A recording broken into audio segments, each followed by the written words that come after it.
If you've clicked on this video, then chances are you've either been to Alton Towers or you're heading there in the new season. Well, you're in the right place, because I'm going to tell you how to skip the queues when you next visit Alton Towers. Just before we start, don't forget to subscribe if you enjoy content like this, and go check out my TikTok for more daily theme park content. Right, so picture the scene. You've just arrived at Alton Towers half an hour before the rides open. It's a Saturday, so naturally the park is already very busy. So what's the first thing you should do? Most guests find it easier to stick to the rides around the entrance when they open, because the Sky Ride never opens until about 11 AM, whereas the rides open at 10. The back end of the park will be very quiet at this time. You'll probably find rides like Spinball Wizard and Wicker Man will get queues well over an hour within the first few minutes of the day, so starting here is a bit of a waste of time. Take the walk to the Forbidden Valley. Nemesis, which is one of the park's main attractions, is closed for a retrack for the entire of the 2023 season, so the B&M Valley will probably naturally get busier when the Sky Ride opens due to the area having a lower throughput, which was bound to happen with such a high capacity ride, being Nemesis, not being there. The attractions you will find in the Forbidden Valley are Galactica, Funk and Fly,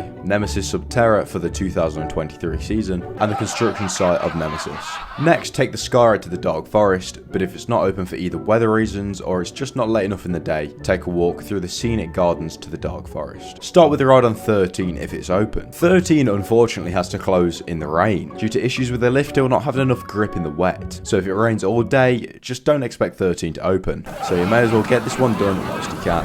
After you get off 13, head straight around the corner into the Rita queue line. At this time of day, Rita won't be quiet, but it still won't be busy. Most crowds will naturally drift towards X Sector and Wicker Man at the start of the day, and when they've done, they tend to try the Dark Forest. So here we are, beating the crowds. Give Hex a go next. This ride is fairly unreliable, so I wouldn't be too shocked if it's closed when you visit. But if it's open, it's definitely one of, if not the best themed dark ride in the UK. So if there's a small queue and you fancy a ride, then why not give it a try? The attractions you'll be able to find in the Dark Forest are 13, Rita, Roller Disco, and Hex, which is a short walk from the area.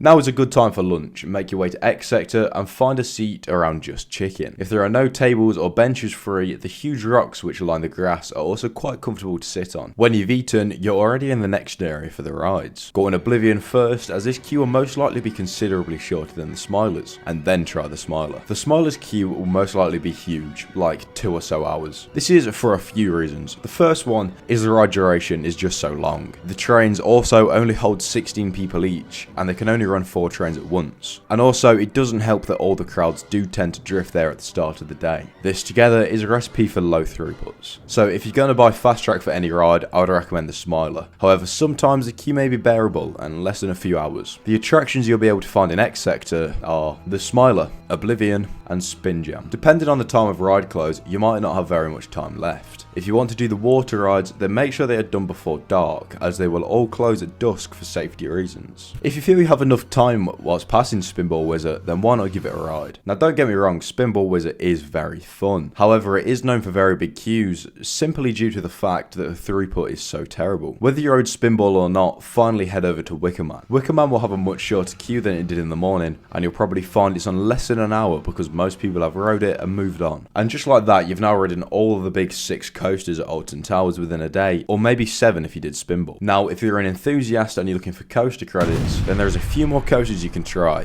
Just around the corner from Wicker Man is the Runaway Mine Train. Although aimed at a younger audience, it is still a load of fun. There is also Octonauts Roller Coaster Adventure, which can be found in CBeebies Land if you're really on the cred hunt. But if not, and there's still time in your day, download the Alton Towers app and see what ride has the shortest queue time, and then give that a go. Thanks for watching, and make sure to come back to this video in the new season to make sure you skip the queues at Alton Towers. Hit subscribe, and I'll see you next time.